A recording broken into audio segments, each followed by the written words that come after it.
Hey there, Ghost. This is Bone Frog coming at you with another video. And right here, you're seeing a roving patrol of wolves. This is like, I'm headed over to get this bipod over here. This is like the 5th roving patrol I've come across so far.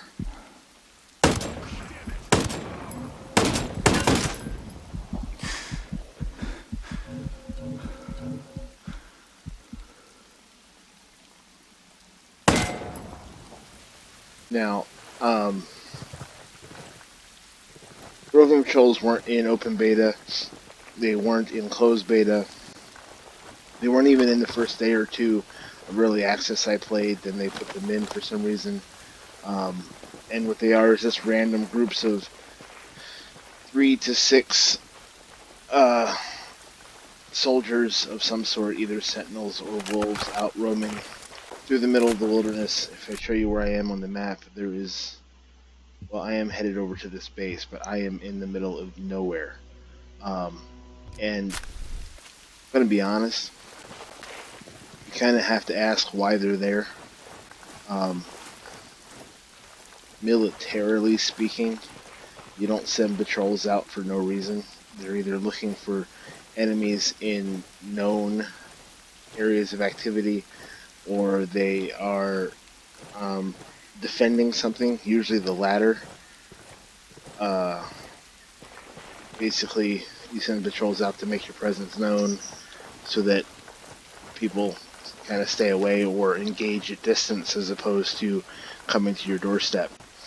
So that being said, yeah, you're running into these patrols literally all over the place in this game, and it's kind of funny to me, and it's kind of sad because given the size of the island, especially when you look at the map, I have some time here, I'm not doing anything overly important. So you've got all this over here that's still yet to be unlocked, whatever's under these clouds, all the way down, all of this out here that's going to be something eventually. As they've said, they want to expand the map in these other islands, and the massive land mass here that's basically the size of Bolivia that we had in GRW. That's so you've got the bases. So what you have is you have the various bases all over the map, like the one I'm heading to now, wolf bases, sentinel bases, whatever. And then you've got the various listening posts set up where you've got 3, 4 enemies of some sort, sentinels or wolves, out doing something with a comm truck or whatever, stationary in the wilderness, and they're all over the place. And then you've got these roving patrols that are all over the place for whatever reason. So yeah, that's a lot of people. To be able to pull that off in any sort of realistic sense, militarily, you would need probably north of 4 million soldiers. I might be a little off on my numbers there, but that's a lot of military force to have spread around doing nothing. They can't get back. Like, look, honestly, if you got 6 men here, 6 men there, 6 men there, off on nature hikes, if you have something kick off at a fire base somewhere else, you're not getting those guys back quickly. You're definitely not getting them back quickly enough to do anything of import as far as supporting the fire base and whatever you're encountering there. So it's really, unless you have more soldiers than the People's Liberation Army of China, it's really a bad strategy. So there's that. Like I said, so now, like, I'm just gonna say it. You're looking at somewhere over 4 million soldiers that you have to fight on this island. And so moving on from there, the other question I have, considering there's so many wolves, and the wolves are supposed to be ex-ghosts, just how elite were the ghosts, really? I mean, I don't mean to sound mean or anything, but like the ghosts were initially um, billed as like a tier 1 unit, and uh, there just aren't that many guys in tier 1 units. And if you add it all, I honestly, and so Ubisoft sent me, I guess as an advertisement, I don't know why since I had already pre-ordered the game, but hey, whatever, sent me an advertisement with various stats that I had accomplished during my crazy amount of time spent playing the closed beta, and the open beta. Yeah, the open beta is what it was. And I had killed something like 10,000 wolves in the beta. Um, yeah, that's like as many tier 1 guys as have served in any branch of the U.S. military. Um, Possibly a couple branches combined. So I mean, I have to wonder how elite are the ghosts if the wolves are the guys that ran. I mean, like, is Nomad the only ghost that ever lived that didn't decide to turn on his country? Him and the dudes that died in the chopper crash, like 32 of them. Um, Otherwise, those are some seriously whack numbers. Um, those are my thoughts on that. Yeah, I just wanted to point that out. There's been a couple people in the forums doubting whether or not there's actually roving patrols. Yes, there are actually roving patrols. Um, I was happier when there weren't because it's just it's really bad writing, to be honest. Um, yeah,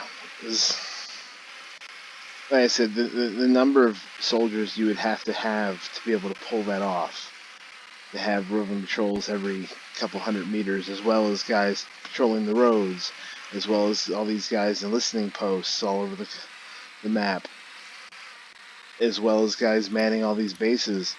You've got so many people at that point, so many soldiers, whatever you want to say, so many military uh, folk that I don't know that any single nation would be able to drive them out.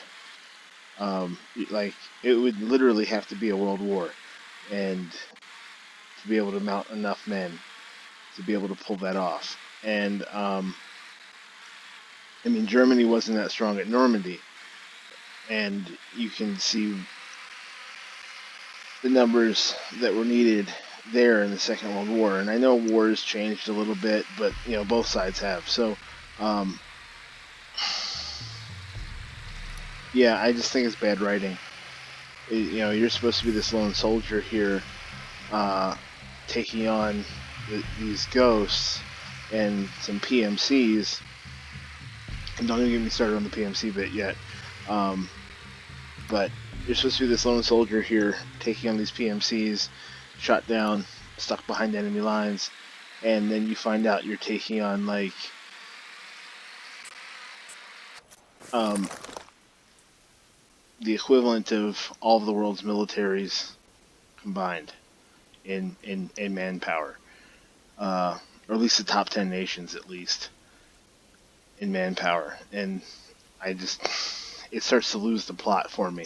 I don't see how that's possible. Like, I could see how some PMCs go rogue and some ghosts maybe go rogue, and with those two rogue groups, they're capable of taking over this island and using the tech to hopefully try to establish some de facto junta here until I don't know what.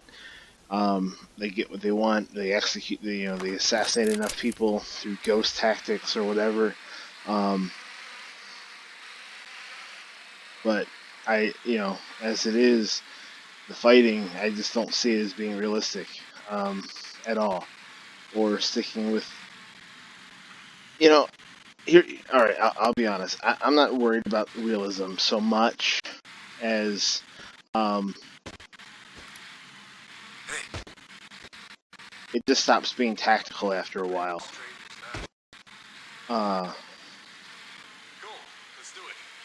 You know, you've got all these guys you have to fight through to get everywhere, and then you've got to, and as a lone soldier, you're supposed to go ahead and drive them all off this island. Yeah, not seeing it. I don't. Tell me where the other homesteaders are. Sorry. I won't ask you again. Get away from me! This isn't right! I just find it to be bad writing. That's all. So that's my take on it.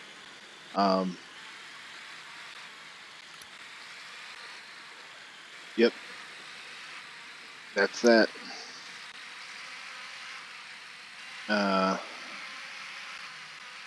So roving patrols are a go, and silly, and I really hope Ubisoft can figure out what they want to do with this franchise soon, because it's got so much potential. Even this game, I really like the game, to be honest. I find it extremely fun. I just can't think about it too much, or I start to get a headache because the things that are happening here just aren't possible. Yeah, that many people, like, okay, if Walker had the number of people that it takes to do what you're now seeing in this game with the bases and the roving patrols and the street patrols and the drone patrols and the helicopter patrols and all of that, Nomad wouldn't be able to do anything without having his position very quickly localized, and then having an enormous number of people move in on him. More than, I mean, you know, tier 1 guys are good, don't get me wrong. There's some, like, you know, anybody who has the ability to claim the title of tier 1, there's some next level warfighters, there's no doubt about it, but they have limits. You know, this is why Gary Stuttgart's widow,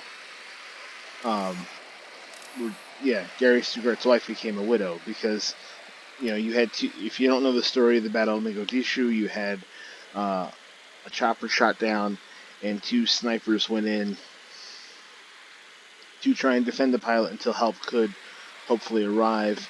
Unfortunately, help could not get there in time, and you wound up having these 2 Delta Force snipers doing like an Alamo stand, essentially defending this pilot against really poorly trained militia. Okay, they were decently armed. They were poorly trained. And decently armed, I mean they had, you know, typical Cold War weapons of AK-47s or whatever, which are, I'll never say they're better than an M4, but they're deadly enough in the hands of somebody who knows how to use one. And so, you know, I said, again, poorly trained militia that not all of them even believed in aiming for various reasons. And I mean, I could go into the things that they had going for them against those sorts of enemy combatants. However, sheer numbers, the ability to localize their position, and the fact that their position ultimately would become surrounded, and thus their position would become stagnant. The ability to localize their position and just throw numbers at it overwhelm those 2 guys. And I cannot see, with the way this is written right now and what's going on, that not happening to Nomad. So headcanon it however you want, but it's for me, it's a step too far for suspension of disbelief. I have to start looking at this as a military power fantasy, uh,